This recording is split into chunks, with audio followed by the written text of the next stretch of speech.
Bonjour, dans cette nouvelle vidéo, on va aborder la table de rappel, le code chiffre-lettre et la table de rappel.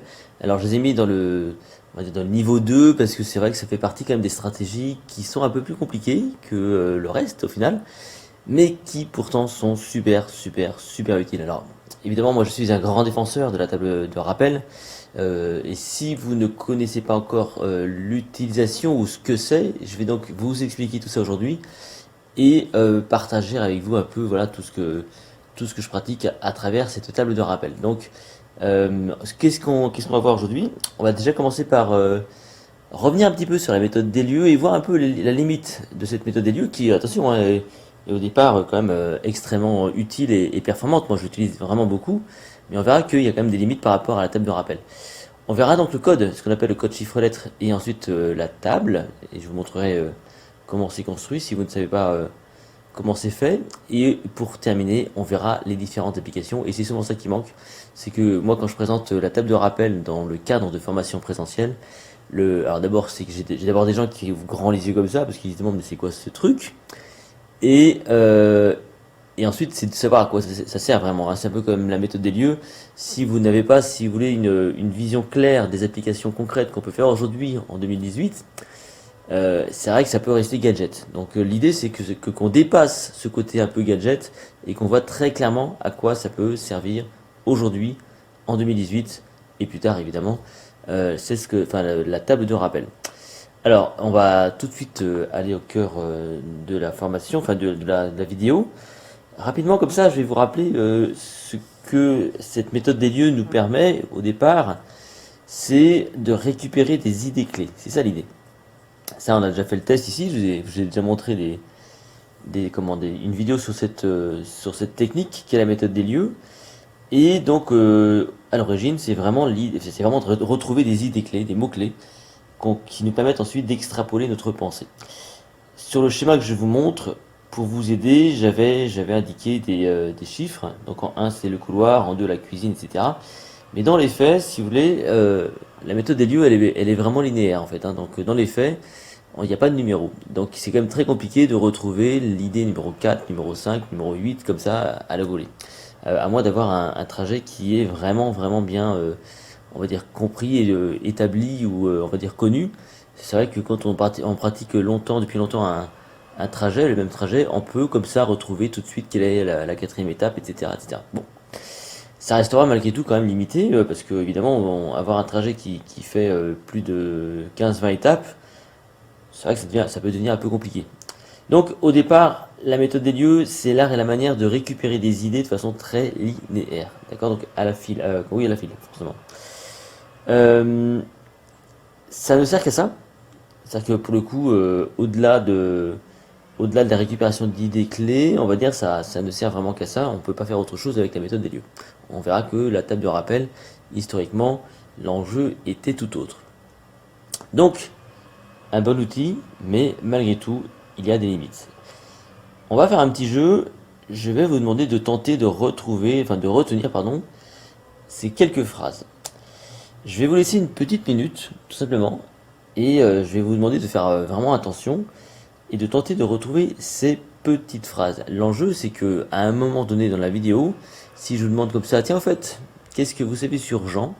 Eh bien, vous devez être capable de me dire qu'il est sur le divan en train de manger un plat épicé. Textuellement, hein. Il faut vraiment être capable de dire textuellement cette information. Donc je vous laisse une minute, pas plus, pour traiter ces quatre phrases. Ça vous donne environ 15 secondes par phrase, donc vous les répétez. Moi, ce que je vous conseille, c'est d'en faire une image, c'est d'en faire un petit scénario visuel, c'est d'en faire un petit film. Donc essayez vraiment de visualiser ces phrases sous forme d'histoire, sous forme de petites scènes, de petits films. Et avant la fin de la minute, tentez quand même de récupérer, de faire un petit travail de récupération pour être sûr de bien les ancrer. Vous êtes prêts? On y va. C'est parti pour une minute.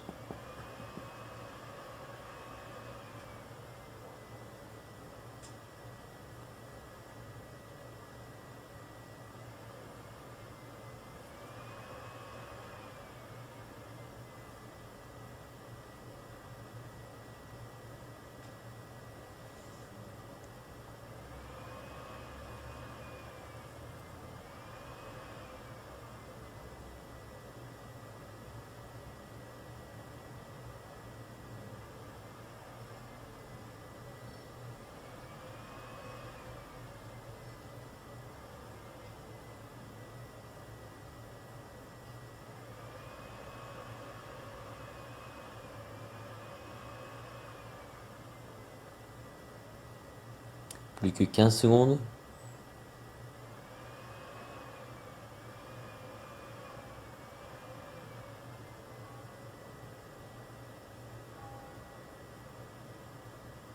Ok. Je pars du principe que vous avez vraiment réussi à retenir ces 4 petites phrases. Donc c'est pas bien méchant, j'imagine que ça n'a pas été un grand problème pour vous. Donc l'idée c'était aussi peut-être de trouver une personne qui vous parle, hein. Quand on parle de Patricia, il faut peut-être voir une Patricia que vous connaissez ou une Patricia fictive et donc de la mettre en scène avec les petites phrases. C'est très important de passer par l'image. Vous êtes prêts? On va continuer l'aventure. Je vais vous demander maintenant de retenir, pareil, en 1 minute, ces 4 numéros de téléphone que je vous affiche à l'écran. Top départ, c'est parti.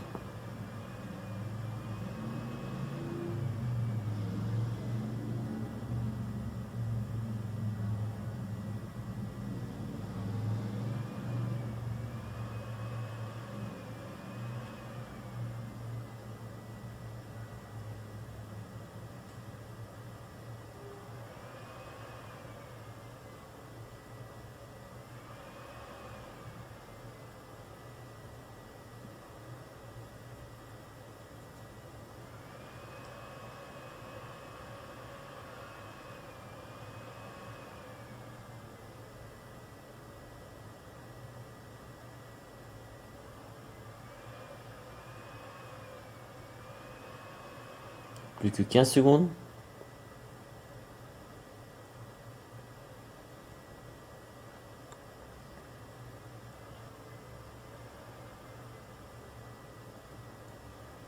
Ok. Il est possible que vous ayez trouvé peut-être plus difficile de retenir les numéros de téléphone et que vous ayez dû chercher des stratégies. J'ignore comment vous avez fait pour retenir ces fameux numéros de téléphone, mais sans doute que la mécanique était un petit peu différente. On n'est pas en face les uns les autres, mais j'imagine que si je veux vous demander maintenant qu'est-ce que vous avez eu, enfin, qu'est-ce qui vous est apparu plus difficile entre ces deux diapositives? Est-ce que ce sont les histoires ou est-ce que ce sont les chiffres et les nombres, enfin les numéros de téléphone? J'imagine que c'est plutôt les chiffres et les nombres qui vous sont apparus plus compliqués, on va dire, à retenir. Ce qui est en soi plutôt normal parce que, pour le coup, d'un côté, vous aviez des informations qui étaient claires, hein, ce sont des mots, des histoires, et d'autre côté, vous aviez des informations qui sont tout d'un coup abstraites. Et là, pour le coup, ça peut bloquer, surtout si vous n'avez pas de stratégie avérée. Parce que là, en l'occurrence, si vous n'êtes pas capable de visualiser, de faire des histoires avec ce genre de choses, ça devient quand même extrêmement compliqué. Alors, je vais vous montrer les deux diapos si vous voulez. La vérité, c'est que ça et ça, c'est la même chose. En gros, ces histoires-là traduisent ces chiffres, enfin en tout cas ces numéros de téléphone-là.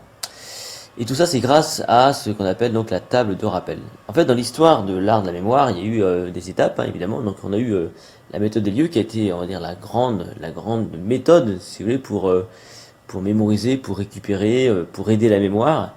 Et puis, à un moment donné, on s'est quand même posé cette question, comment est-ce qu'on fait pour retenir des chiffres et des nombres? Parce qu'évidemment, pour le coup, la méthode des lieux ne servait, enfin, n'était pas, on va dire, on ne peut pas appliquer la méthode des lieux pour retenir des chiffres et des nombres. L'enjeu était plutôt de clarifier ces fameux chiffres et ces fameux nombres. Alors, on a cherché des outils, des solutions. Les premières solutions, en fait, qui nous sont apparues, c'était plutôt, on va dire, de traduire notamment le nombre pi, les chiffres et les nombres par des poèmes en respectant, on va dire, le nombre de lettres par mot. Par exemple, si je veux traduire 3,14, le nombre pi, etc., on a inventé une petite histoire qui consistait enfin, qui était même plutôt un poème qui était que j'aime à faire connaître ce nombre utile aux sages, ô puissant Archimède, etc., etc. Que 3 lettres, J apostrophe une lettre, M 4 lettres, etc., etc. Donc on récupérait comme ça, si vous voulez, jusqu'à 100 décimales du nombre pi, juste en se racontant cette histoire, ce petit poème. On avait déjà compris que c'était beaucoup plus facile de retrouver une information qui avait du sens, donc une histoire, plutôt qu'une succession de chiffres qui, pour le coup, était abstrait. Le problème, si vous voulez, c'est que cette méthodologie-là, bon, c'était quand même difficilement applicable à tous les chiffres et les nombres. Donc on a cherché des outils, des méthodes, donc il y a eu un peu de tout, il y a eu des correspondances chiffres avec les rimes, des correspondances chiffres avec images, par exemple on traduisait un 1 par un pinceau, le 2 avec un signe, ce genre de choses. Et parmi toutes ces recherches, si vous voulez, ce qui vraiment a fait la différence, c'est un code qu'on appelait le code chiffre-lettre. Là, on est plutôt aux alentours du XVIIIe siècle. Et à cette époque-là, donc, on imagine un code qu'on va adopter, qui ensuite a été amélioré, et on va dire plutôt pas mal diffusé, notamment au XIXe siècle par un Français qui s'appelait Aimé Paris, et qui est à l'origine, lui, de la sténographie. Alors Aimé Paris, pour vous situer, c'était un mnémoniste qui avait deux ambitions, c'était d'apprendre, enfin d'enseigner en tout cas ce qu'on appelle la sténographie, que vous connaissez déjà, hein, c'est la prise de notes, et ce qu'on aurait pu appeler une sorte de sténographie de la mémoire, hein, ce qu'on a appelé donc ensuite le code chiffre-lettre et la table de rappel. Je vous montre. En fait, il y a un code qui est là, qui n'a pas de logique particulière, si ce n'est que voilà, il faut l'apprendre par cœur. Donc, j'ai envie de dire, c'est surtout ça qu'il faut apprendre par cœur. Il faut que vous admettiez que le 1 se code par le son te ou de. On est bien sur l'histoire du son. Hein, c'est pas les lettres, c'est le son te de. Le 2 c'est le son ne. Le 3 c'est le son me. Le 4 c'est le son re. Le 5 c'est le son le. Le 6 c'est che, je ou g devant une voyelle. Le 7 c'est que, c'est dur ou gue. Le 8 c'est fe, ve. Le 9 c'est pe, be. Et le 0 c'est se ou the. Donc un code qu'il faut apprendre par cœur. Donc là, il n'y a pas tellement de solutions. Il faut apprendre ce code par cœur pour pouvoir ensuite donc l'utiliser comme on veut, quoi. Donc ça, c'est la première vraie contrainte. Et c'est ce qui souvent rebute les gens, hein. On se dit, mais en fait, il faut apprendre un truc par cœur pour pouvoir améliorer sa mémoire. Bah écoutez, oui. Bah, c'est un peu ce que vous avez fait pour apprendre vos tables d'addition, multiplication. Grâce à ça, à l'apprentissage par cœur de ces processus-là, parce que ce sont des processus, eh bien, vous avez été capable d'être beaucoup plus efficace dans le calcul mental. Et bien là, c'est pareil. En automatisant le code chiffre-lettre et la table de rappel, eh bien, vous automatisez des processus et vous êtes beaucoup plus efficace. Donc le code chiffre-lettre, c'est la base, c'est ça qu'il faut apprendre par cœur, et ensuite il faut l'adapter donc et construire ce qu'on appelle une table de rappel. Je vous montre. La table de rappel, ça ressemble à ça. Bon, ça c'est une table de rappel à moi, donc c'est une de mes anciennes tables de rappel. C'est là-dessus que j'ai commencé à travailler il y a plus de 20 ans maintenant, c'est en 1995. Donc on voit qu'on respecte littéralement le code, hein. C'est-à-dire que pour traduire le chiffre 1, par exemple, il me faut un mot avec le son te ou de. Donc on rajoute une voyelle. Moi c'est un D à jouer. Ça pourrait être du T, ça pourrait être un toi, hein. Donc ici, à ce niveau-là, on pourrait donc avoir un T ou un toi. Voilà.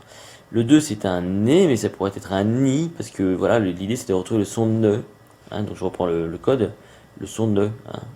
Si je veux coder 12, il me faut un mot avec le son te et ne, ou de et ne. Moi, c'est un tonneau. Hein, une dune, ça marcherait aussi. Hein, si on regarde ma table de rappel, on voit bien qu'il y a le 1 qui est codé par le te, et le 2 par le ne, donc tonneau. Donc on se construit comme ça une table de rappel, et eh bien, on l'apprend par cœur. C'est-à-dire que l'idée, c'est que automatiquement, eh bien, vous soyez capable de traduire instantanément les chiffres et les nombres de 1 à 100 par les mots de votre table de rappel. Hein, je sais pas moi, 85 une folle, 78 une cave, 44 un rire, 35 une malle, oui. Il faut que ce soit vraiment automatique. Et ça n'est utile et applicable que si cela est vraiment automatisé. Donc là-dessus, il n'y a pas tellement on va dire, d'échappatoire. Si vous n'automatisez pas votre table de rappel, forcément, elle ne vous sera pas utile. C'est donc la contrainte, et c'est pour ça qu'on est dans les méthodes avancées, c'est la contrainte pour utiliser à bon escient cette table de rappel. Alors l'idée maintenant, c'est de dire à quoi ça sert la table de rappel. En fait, ça sert à créer des histoires. Par exemple, si je reprends donc ici, Jean est sur le divan et mange un plat épicé. Et d'ailleurs, avant ça, est-ce que vous êtes capable de retrouver mentalement les petites phrases liées aux personnes? Si je vous dis maintenant Patricia, est-ce que vous êtes capable de retrouver la petite histoire liée à Patricia? Si je vous dis Fabienne, est-ce que vous êtes capable de retrouver la petite histoire liée à Fabienne? Si je vous dis donc Jean, évidemment, est-ce que vous êtes capable donc de retrouver l'information qui est en rapport avec Jean? Si je vous dis Philippe, est-ce que vous êtes capable de retrouver l'information liée à Philippe? Donc 4 histoires. Si je retrouve le prénom des gens, admettons que ce sont des amis à moi, est-ce que vous êtes capable de retrouver la suite? Donc je vous laisse quelques instants pour voir si c'est le cas. Et si c'est le cas, on va demander, je vais vous poser une autre question ensuite. Est-ce que vous êtes capable de retrouver le troisième numéro de téléphone? sur les 4 qui avaient donc affiché, si vous êtes capable de retrouver le troisième numéro de téléphone. C'est peut-être moins évident. Là, en l'occurrence, si vous avez appris ces petites phrases-là, vous avez donc tout simplement le numéro de téléphone de Jean qui est ici. Regardez, si je prends le 06 18 36 95 90. 18 se code par divan, 36 par manger. Et donc, en traduisant avec votre table de rappel, vous êtes capable alors évidemment, j'ai mis Jean est sur le divan au départ pour pour justement déclencher le rappel et puis faire une phrase logique. Mais si on regarde donc le 18 ici, divan, 36 manger, 95 c'est peule, donc un plat, et 90 c'est puce épicé. Et donc divan, manger, plat, épicé. Donc là c'est le numéro de téléphone de Jean. Si on prend ici donc Patricia, donc elle, Patricia, elle loupe, 59 c'est louper, un train, heureux pour Vienne, 82 c'est Vienne. Vous voyez, donc on a traduit comme ça les numéros de téléphone par des histoires. Et on récupère, quand on a loupe un train pour Vienne, on entend le peut, te re, peut, revene.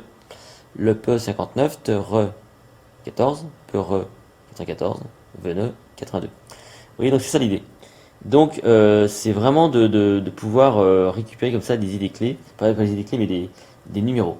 Donc la table de rappel au départ, en fait, son rôle, c'est de retrouver des chiffres et des nombres. C'était ça l'idée. Alors moi, comment je m'en sers au quotidien?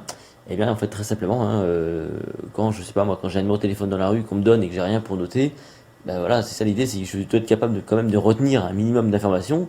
Eh ben, si on me donne un numéro de téléphone, je fais une histoire. Hein, si vous me dites, je sais pas moi, si vous dites, bon, vous n'êtes pas là pour me donner un numéro de téléphone, mais si je prends un au hasard, 06, c'est à la limite, je vais pas forcément m'y attarder.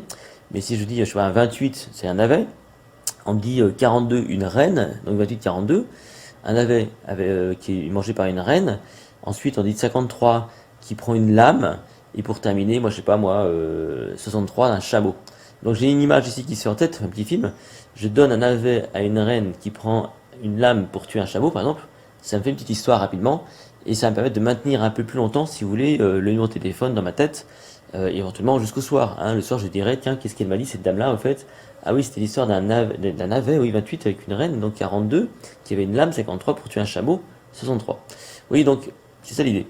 C'est que vous êtes capable comme ça de récupérer les chiffres et les nombres par des histoires. Donc, première application. Deuxième autre application, ça va m'être utile aussi, pourquoi pas, pour récupérer. Moi, je prends beaucoup le train, donc le train, souvent, c'est un wagon, une place. Si par exemple, j'ai un wagon, c'est je sais pas, le wagon 17 et puis la place numéro 48. Bon, bah, 17 c'est un ticket, 48 c'est une rive. Donc moi, j'ai une fois pour toutes, si vous voulez, sous les yeux, la petite histoire. Donc, ah oui, donc j'ai un ticket sur la rive, un ticket pour aller sur la rive. Parfait, c'est bon. Je n'ai plus besoin de ressortir mon téléphone portable ou n'importe quel, on va dire, billet de train. Souvent, moi, je vois sur les quais des gens qui courent dans tous les sens. Ils sont en retard et puis ils sortent leur billet de la poche. Et ah oui, je suis sur le wagon 17, ils ramassent le truc et dans le wagon, ils savent même plus déjà sur quelle place ils sont. Bon, c'est juste pour être beaucoup plus efficace, quoi. Les digicodes, enfin, tout ce qui est chiffre et nom, hein, les codes de carte bancaire. Enfin bon, il y a vraiment des tas d'applications concrètes de la table de rappel. Les dates historiques.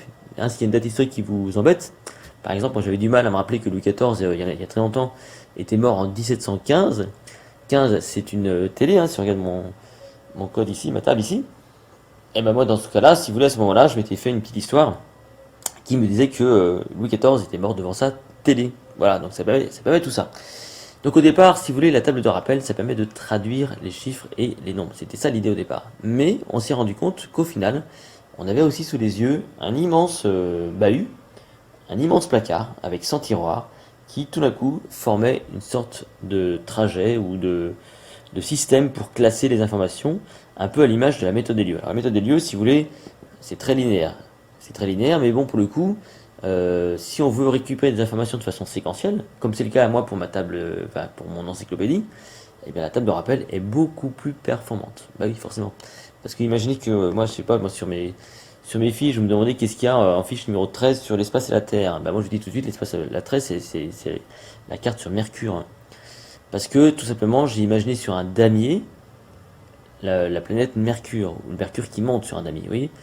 Donc, ma table de rappel, c'est l'outil principal, moi, pour récupérer en rappel libre toutes les fiches de culture générale de l'encyclopédie dans la tête. Et là, je suis en train de faire des démonstrations en ce moment là-dessus. Donc, je donne des fiches en salle quand je fais mes conférences. Et les gens me disent, qu'est-ce qu'il y a en 44? Là, je dis, ah, ça, c'est la fiche sur les montagnes. Et là, je donne tout ce que j'ai sur les montagnes.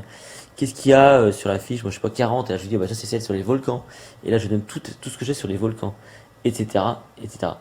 Évidemment, je fais ça aussi pour les autres univers, parce que j'ai trouvé un truc que je vous expliquerai dans une prochaine vidéo pour utiliser une seule table de rappel qui va de 1 à 100 pour récupérer toutes les fiches. C'est-à-dire qu'à la fin, quand il y aura 500, 600 fiches, eh bien, juste avec une table de rappel de 1 à 100, je vais être capable de retrouver absolument toutes les fiches. Donc sans avoir à avoir une table de rappel qui va de 1 à 1000. Parce que historiquement, si vous voulez, avant donc de lancer tout le projet sur l'encyclopédie, je m'étais entraîné avec une table de rappel qui allait de 1 à 1000.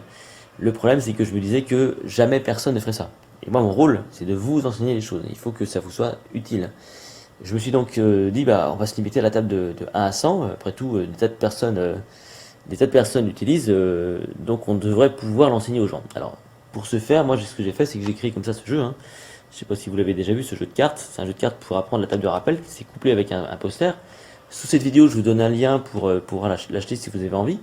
Donc, comment vous pourrez donc vous procurer ce jeu de cartes si vous avez envie. Mais ça permet, si vous voulez, de l'intégrer de façon ludique. Dans tous les cas, sous cette vidéo, vous avez de toute façon des ressources pour la travailler et l'intégrer, même sans ce jeu de cartes. Ceci étant, je vous le recommande parce que c'est forcément plus ludique. Donc voilà, alors on va essayer de voir un peu les applications concrètes de tout ça. En fait, on retrouve les applications qu'on avait pour la méthode des lieux, donc ça fait tout comme la méthode des lieux, mais en plus, on va donc pouvoir tout traduire les chiffres et les nombres. Et ça c'est nouveau pour le coup.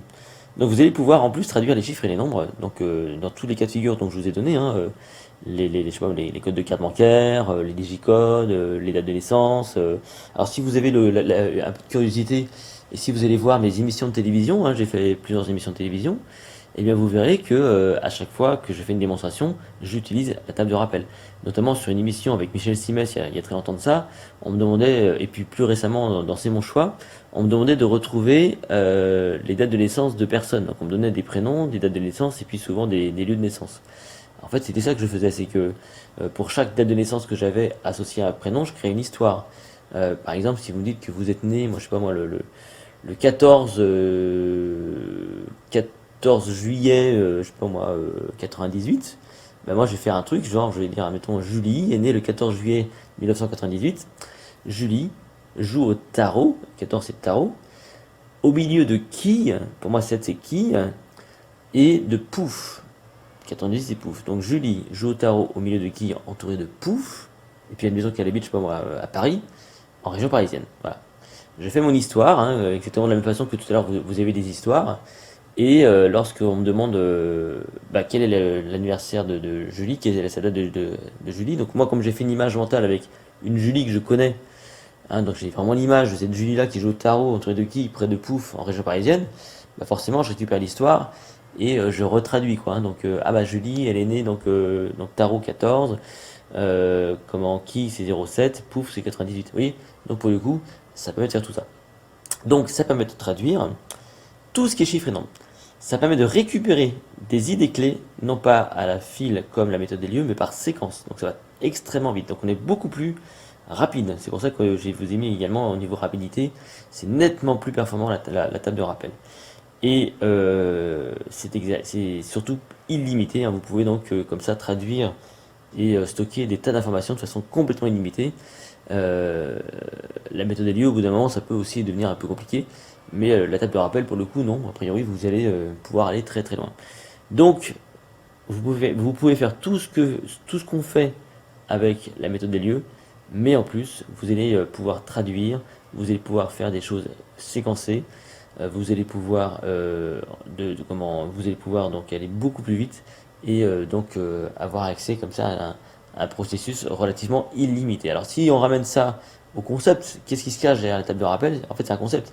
C'est là la manière de traduire une fois pour toutes des informations abstraites en informations concrètes. C'est ça la base, l'idée. Par exemple, il y a des champions du monde de la mémoire, hein, évidemment, que vous connaissez peut-être. Il y a une épreuve qui consiste à retenir des jeux de cartes, par exemple. Eh bien, voilà, les champions du monde ont créé une table de rappel à partir d'un jeu de cartes. Souvent, ils traduisent les cartes par des images.